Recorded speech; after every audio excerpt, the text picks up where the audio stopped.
الحمد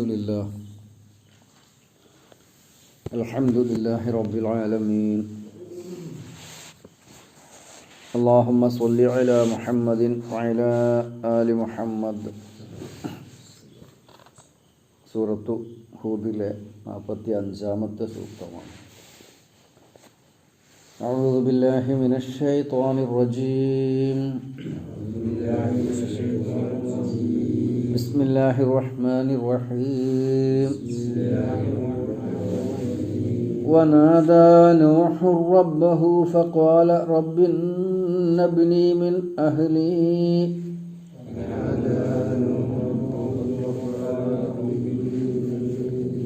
إن وعدك الحق وأنت أحكم الحاكمين.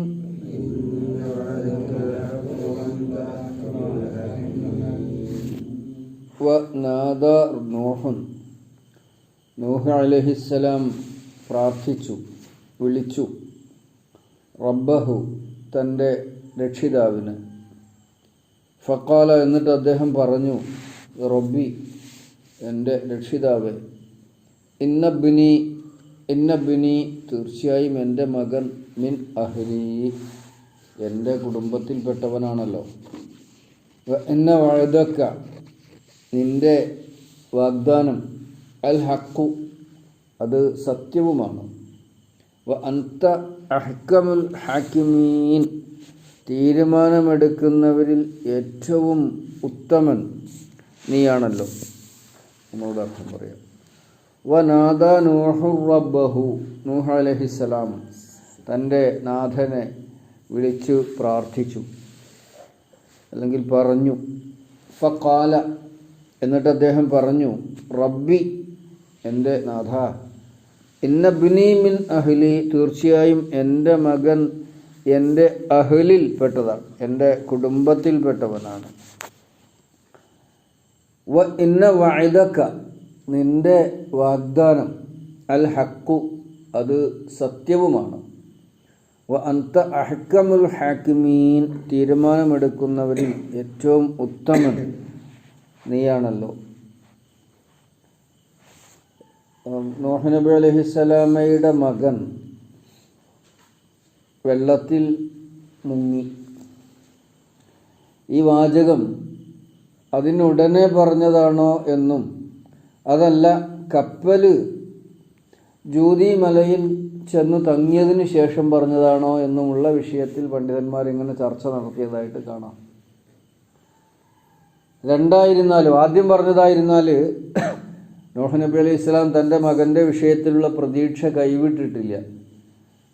തൽക്കാലത്തേക്ക് അവൻ വെള്ളത്തിൽ മുങ്ങി തിരമാലയിൽപ്പെട്ട് പോയെങ്കിലും അവൻ ജീവനോടെ രക്ഷപ്പെടും എന്ന ഒരു സാധ്യത അദ്ദേഹത്തിൻ്റെ മനസ്സിലിങ്ങനെ. കാരണം നേരത്തെ അള്ളാഹ് പറഞ്ഞിട്ടുണ്ടല്ലോ, നിൻ്റെ കുടുംബത്തിൽപ്പെട്ടവരെ നമ്മൾ രക്ഷപ്പെടുത്തുന്നു. കപ്പലിൽ കയറ്റാൻ പറഞ്ഞവരിൽ നിൻ്റെ കുടുംബത്തിൽ നിന്ന് നേരത്തെ തീരുമാനിക്കപ്പെട്ടവരൊഴിച്ച് ബാക്കിയുള്ളവരെ രക്ഷപ്പെടുത്തും, ബാക്കിയുള്ളവരെ കപ്പലിൽ കയറ്റാം എന്നുള്ള പറഞ്ഞിട്ടുണ്ട്. അപ്പം എൻ്റെ കുടുംബമാണല്ലോ എൻ്റെ മകൻ, എൻ്റെ കുടുംബമാണല്ലോ എന്ന് അദ്ദേഹം പറഞ്ഞു. നൂഹ് നബി അലൈഹിസ്സലാം അള്ളാഹുവിനെ വിളിച്ച് പറഞ്ഞു. ഫഖാല റബ്ബി ഇന്നബ്നി മിൻ അഹ്ലി അതാ എൻ്റെ മോന് എൻ്റെ കുടുംബമല്ലേ. അപ്പോൾ ഇപ്പോൾ തൽക്കാലം അവൻ എൻ്റെ മുന്നിൽ നിന്ന് തിരമാലയിൽപ്പെട്ട് ഒഴുകിപ്പോയി, എന്നാലും രക്ഷപ്പെടാനുള്ളൊരു സാധ്യത നൂഹ് നബി അലൈഹി സ്വലാം ഇങ്ങനെ മനസ്സിൽ കണക്കുകൂട്ടുകയാണ്. കുട്ടികളോട് അവർ നിഷേധികളാണെങ്കിലും ആ മക്കൾ എന്നുള്ള ഒരു അനുഭാവം അല്ലെങ്കിൽ ആ ഒരു വികാരം സ്വാഭാവികമാണല്ലോ, പ്രവാചകന്മാർക്കും ഉണ്ടാകും. അപ്പോൾ അദ്ദേഹം വെള്ളത്തിൽ മകൻ തിരമാലയിൽ പെട്ട് മുങ്ങിപ്പോകുന്നത് കണ്ടതിന് ശേഷവും ആ പ്രതീക്ഷ കൈവിടാതെ അള്ളാഹുവിനോട് കേണതാണ് എന്ന് ഒരഭിപ്രായം. അല്ല, കപ്പൽ ജൂദിമലയിൽ 5-6 മാസത്തോളം എടുത്ത് ജൂദിമലയിൽ തങ്ങി എല്ലാവരും പുറത്തിറങ്ങുമ്പോൾ മകനില്ല. അപ്പോൾ മകൻ എവിടെയെങ്കിലും പോയി രക്ഷപ്പെട്ടിരിക്കാനുള്ളൊരു സാധ്യത നേരത്തെ അള്ളാഹ് പറഞ്ഞതാണല്ലോ, നിൻ്റെ കുടുംബത്തെ നമ്മൾ രക്ഷപ്പെടുത്തും. അപ്പം അങ്ങനെ ഉണ്ടെങ്കിൽ ആ മകനെ തന്നിലേക്ക് എത്തിക്കണമെന്നൊരു അഭ്യർത്ഥനയാണല്ലോ അത്. മനസ്സ് തട്ടി അദ്ദേഹം വിളിക്കുകയാണ്. അതാണ് ഇപ്പോൾ നാദാ നൂഹുർ റബ്ബഹു, നൂഹ് നബി അലൈഹിസ്സലാം തൻ്റെ നാഥനെ വിളിച്ചു കേണു. ഫഖാൽ, എന്നിട്ട് അദ്ദേഹം അള്ളാഹുവിനോട് പറഞ്ഞു, ഇന്ന ഇബ്നീന കൂട്ടി ഓതുമ്പോൾ ഇന്നബ്നി എൻ്റെ മകൻ മിൻ അഹ്ലി, എൻ്റെ കുടുംബത്തിൽപ്പെട്ടവനല്ലേ അള്ളാഹ്, ഈ രക്ഷപ്പെടുത്തുമല്ലോ. അങ്ങനെ ഒരു പ്രതീക്ഷ വെച്ച് പുലർത്തുകയാണ്. ശരിക്കും നേരത്തെ പറഞ്ഞ ഇല്ലാമൻ സബക്ക അലൈഹിൽ ഖൗലു എന്ന് പറഞ്ഞതിൽ നമ്മൾ രണ്ടുപേരെ പറഞ്ഞിട്ട്, ഒന്ന് മകനും ഒന്ന് ഭാര്യയും. നേരത്തെ തീരുമാനിക്കപ്പെട്ടതാണ് അവരുടെ മരണം. അപ്പോൾ അള്ളാഹ് അതിന് പറഞ്ഞ മറുപടി, നൂഹ് നബി അലൈഹി സ്വലാം അതിന് എന്നിട്ട് പറയുന്നു, ഇന്ന വഅദക്കൽ ഹഖു, നീ വായദ ചെയ്തതല്ലേ, നീ കരാറ് ചെയ്തതല്ലേ, അത് സത്യമല്ലേ. അപ്പോൾ അത് എൻ്റെ മകൻ രക്ഷപ്പെട്ടിരിക്കുമല്ലോ, അല്ലെങ്കിൽ നീ രക്ഷപ്പെടുത്തിയിരിക്കുമല്ലോ എന്ന ഒരു പ്രതീക്ഷയോട് കൂടിയായിരിക്കണം, അല്ലെങ്കിൽ ആ മകൻ എന്നുള്ള ഒരു വികാരം മനസ്സിലുണ്ടാവുമല്ലോ. അദ്ദേഹം അള്ളാഹുവിനോട് പറയണം, മകനെ കാണാതിരുന്നപ്പോൾ. രണ്ടവസരത്തിലായിരുന്നാലും നേരിയൊരു പ്രതീക്ഷ. അത് മകൻ എത്ര ധിക്കാരിയാണെങ്കിലും ഉള്ളിൻ്റെ ഉള്ളിൽ ആ മകൻ എന്നുള്ള ഒരു വികാരം. അതുകൊണ്ട് അദ്ദേഹം അങ്ങനെ പറഞ്ഞു, ഇന്ന വഅദക്കൽ ഹഖു, നിൻ്റെ വായദ് പറഞ്ഞാൽ നമ്മൾ പറഞ്ഞു കരാറ് നിർത്തുന്നുണ്ട്, താക്കീത് നിർത്തുന്നുണ്ട്. കരാറ് എന്നാണ് ഇവിടെ അർത്ഥം വരിക. കാരണം എന്താണ്, നേരത്തെ അള്ളാഹ് പറഞ്ഞിട്ടുണ്ട് നിൻ്റെ കുടുംബത്തെ കപ്പലിൽ കയറ്റണമെന്ന്. അപ്പോൾ മകനെ പറ്റി അദ്ദേഹം അങ്ങനെ ഒരു ആവശ്യം അള്ളാഹുവിൻ്റെ മുമ്പിൽ വെക്കുകയാണ്, അല്ലെങ്കിൽ പ്രതീക്ഷയോടുകൂടി അള്ളാഹുവിനോട് പ്രാർത്ഥിക്കുകയാണ്, മകൻ എവിടെയെങ്കിലുമൊക്കെ ജീവിച്ചിരിക്കുന്നുണ്ടാകാമെന്ന്. അന്ത അഹ്കമുൽ ഹാക്കിമീൻ, തീരുമാനമെടുക്കുന്നതിൽ ഉത്തമൻ നീ തന്നെയാണ്. ഒരുപക്ഷെ എൻ്റെ മകൻ ഇവിടെ തീരണം എന്നായിരിക്കും നീ തീരുമാനിച്ചിട്ടുണ്ടാവുക. അത് പ്രവാചകൻ എന്നുള്ള നിലക്ക് അദ്ദേഹം പൂർണ്ണമായി അംഗീകരിക്കും. അതുകൊണ്ട് കൂടിയാണ് അന്ത അഹ്കമുൽ ഹാക്കിമീൻ, തീരുമാനമെടുക്കുന്നതിൽ ഏറ്റവും ഉത്തമനായ തീരുമാനമെടുക്കുക, അഹ്കം ഏറ്റവും നന്നായി തീരുമാനമെടുക്കുന്നവൻ നീയാണല്ലോ എന്നുകൂടി അദ്ദേഹം ആ കൂട്ടത്തിൽ പറയുന്നുണ്ട്. അടുത്ത സൂക്തത്തിൽ അല്ലാഹു സുബ്ഹാനഹു വ തആല അതിന് മറുപടി പറയുന്നുണ്ട്. അതും കൂടി നമുക്ക് ഈ കൂട്ടത്തിൽ അങ്ങോട്ട് പറയാമെന്ന് എനിക്ക് തോന്നുന്നു, അപ്പോഴേ അതുകൊണ്ട് പൂർണ്ണമാവുള്ളൂ. ഖാല, അപ്പോൾ അള്ളാഹ് അതിന് മറുപടി പറയാണ്, യാ നൂഹു, ഓ നൂഹ്, ഇന്നഹു ലൈസ മിൻ അഹ്ലിക, അവൻ നിൻ്റെ അഹ്ലി കുടുംബത്തിൽപ്പെട്ടവനല്ല. നിൻ്റെ മകനാണെന്നുള്ളത് ശരി, പക്ഷേ അഹ്ലിൽ പെടൂല. നേരത്തെ അള്ളാഹ് പറഞ്ഞ അഹ്ലി പറഞ്ഞാൽ ആദർശബന്ധമാണ്. മകൻ എന്നുള്ള ബന്ധമല്ല പരിഗണിക്കുക, ആദർശബന്ധമാണ് അല്ലാഹു തആല പരിഗണിക്കുക. അത് എല്ലാ കാലത്തും അങ്ങനെ തന്നെയാണ്. ഇന്നഹു ലൈസ മിൻ അഹ്ലിക, കണ്ടോ, അവൻ നിൻ്റെ അഹ്ലിൽ പെട്ടവനല്ല. കാരണം എന്താ അങ്ങനെ ആലോചിച്ചാൽ, മകൻ വെള്ളത്തിൽ മുങ്ങി മരിക്കുമ്പോൾ നമ്മൾ പലപ്പോഴും കണ്ടിട്ടില്ലേ, അയാളുടെ കൈ മുറിച്ചു അത്രേ, അയാളുടെ വിരൽ മുറിച്ചു അത്രേ, അയാളുടെ കാല് മുറിച്ചു അത്രേ എന്നൊക്കെ പറയാറില്ലേ.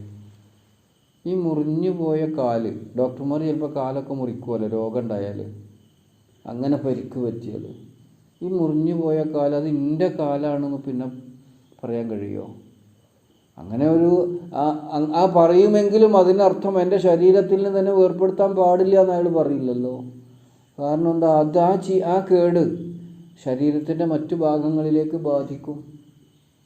അതുകൊണ്ട് ബന്ധുക്കളും അയാളും അത് സമ്മതിക്കും. ഇവിടെ ഇങ്ങനെയാണ്, നൂഹ് നബി അലൈഹി സ്വലാമിൻ്റെ മകൻ കടുത്ത നിഷേധിയായി ആണ് മരണപ്പെടുന്നത്. അപ്പം അങ്ങനെയുള്ള ഒരാൾ ഇനി ഈ സമുദായത്തിൽ വന്നാൽ ബാക്കിയുള്ളവർക്ക് അതിൻ്റെ കേട് വ്യാപിക്കും. നമ്മൾ പറയാമല്ലേ, തക്കാളിയൊക്കെ കേടുന്നാൽ ആ ഭാഗം ചിലപ്പോൾ തക്കാളിൻ്റെ ഒരു കാൽ ഭാഗം ഒക്കെ കേടുന്ന് പോയിട്ടുണ്ട്. അതെന്താ ചെയ്യുക, നമ്മളാണ് ചെത്തിക്കളയും. അല്ല, അങ്ങനെയാണല്ലോ, അത് ബാക്കിയുള്ളതിനാ കേട് ബാധിക്കാതിരിക്കാനാണ്. അങ്ങനെയുള്ള ഒരു തീരുമാനമാണ് അല്ലാഹു സുബ്ഹാനഹു വ തആല എടുത്തിരിക്കുന്നത്. ഇന്നഹു ലൈസ മിൻ അഹ്ലിക എന്ന് വെച്ചിട്ട് നിൻ്റെ അഹ്ലല്ല എന്ന് പറഞ്ഞാൽ എന്താണ്, വംശബന്ധം നിൻ്റേത് തന്നെ, നിൻ്റെ മകനാ, പക്ഷേ നിൻ്റെ ആദർശ ബന്ധുവല്ല എന്നാണ് അല്ലാഹു തആല സൂചിപ്പിക്കുക. ആദർശ ബന്ധമാണ് മുഖ്യം. ഇന്നഹു അമലുൻ ഗൈറു സ്വാലിഹ്, ഇന്നഹു അമലുൻ ഗൈറു സ്വാലിഹ്, അമലുൻ അവൻ അമലുൻ ഗൈറു സ്വാലിഹ്, നല്ലതല്ലാത്ത പ്രവർത്തനമാണ്.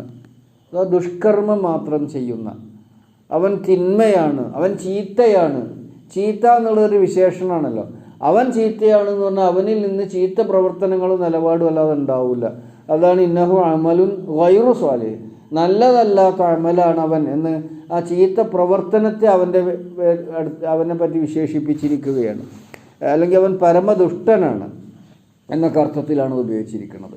ഫലാ തസ്അൽനി, അതുകൊണ്ട് നീ എന്നോട് ചോദിക്കരുത്, മാ ലൈസ ലക്ക ബിഹി ഇൽമുൻ, മാ ഒരു കാര്യത്തെ, ലൈസ ലക്ക നിനക്കില്ല, ബിഹി അതിനെ സംബന്ധിച്ച് ഇൽമുൻ ഇൽമില്ല.